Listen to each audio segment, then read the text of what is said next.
Muy buenas, hoy vamos a meternos de lleno en algo que a primera vista parece historia antigua, pero que en realidad es la historia de un único y enorme problema. Un problema que mantuvo ocupadas a las mentes más brillantes durante 1000 años, nada menos. Para que nos hagamos una idea, vamos a empezar con una pregunta que podría salir en cualquier conversación de hoy en día. A ver, conceptos como masculinidad, feminidad, ¿existen de verdad como algo tangible o son, solo palabras, etiquetas que hemos inventado para entendernos? Suena muy del siglo XXI, ¿a que sí?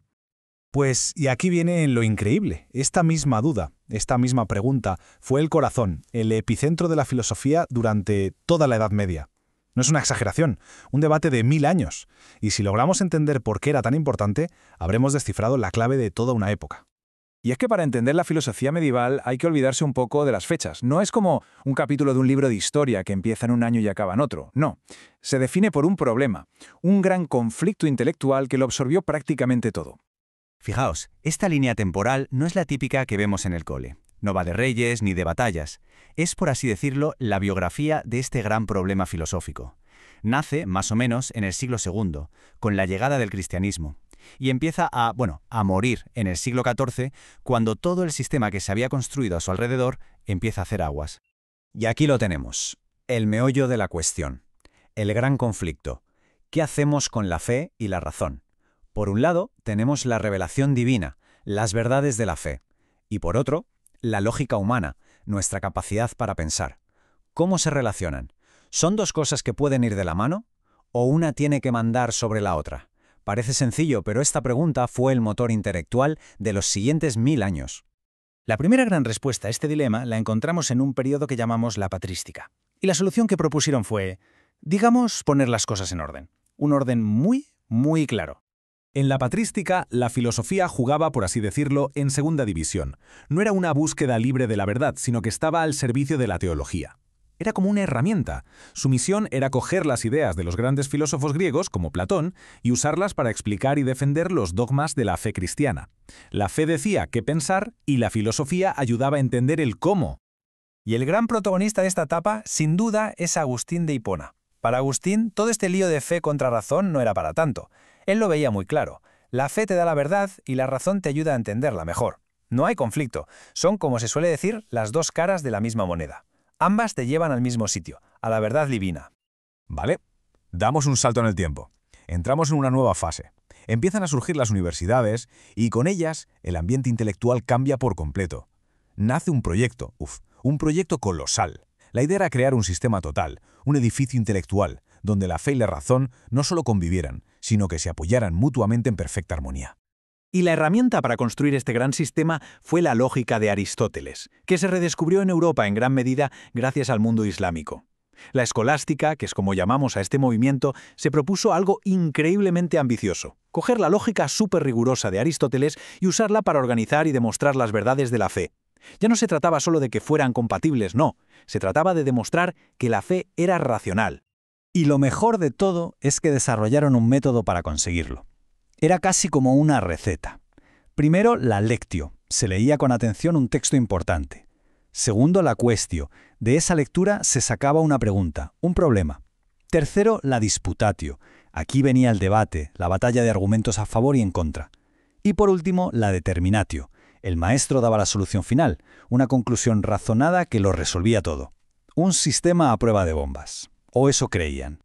Claro. Un sistema tan complejo tenía que ponerse a prueba, y el gran campo de batalla intelectual, el lugar donde todas las tensiones salieron a la luz, fue un debate muy concreto. Y con esto volvemos a la pregunta con la que empezamos, el famoso problema de los universales.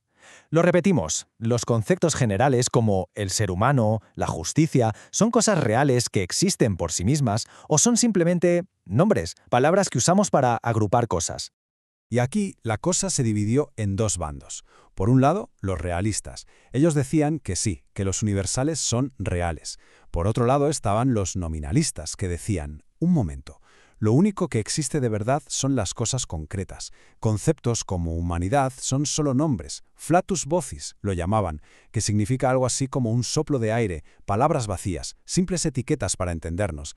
Y en el equipo de los nominalistas, la estrella era Guillermo de Ockham. Y trajo un arma letal, su famosa navaja de Ockham. El principio es de una lógica aplastante. Si tienes dos explicaciones para algo, quédate con la más simple. Si podemos explicar el mundo solo con cosas individuales, ¿para qué necesitamos inventarnos la existencia de universales? Es un golpe directo a la línea de flotación del realismo. Ahora bien, mientras toda esta batalla intelectual tenía lugar en las universidades, que eran un mundo de hombres, había otras formas de entender la verdad.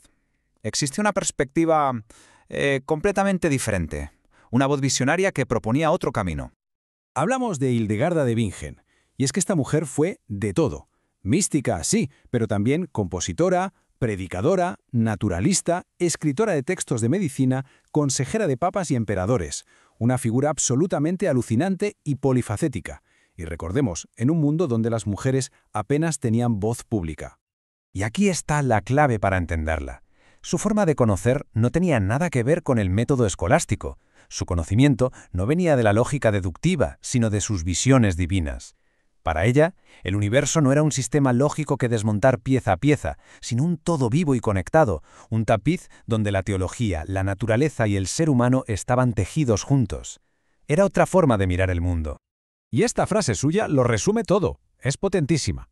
En un tiempo donde la narrativa oficial situaba a la mujer en un segundo plano, ella le da la vuelta al argumento y reivindica su papel como algo esencial, no ya en lo social, sino en el propio orden cósmico. Una perspectiva totalmente rompedora.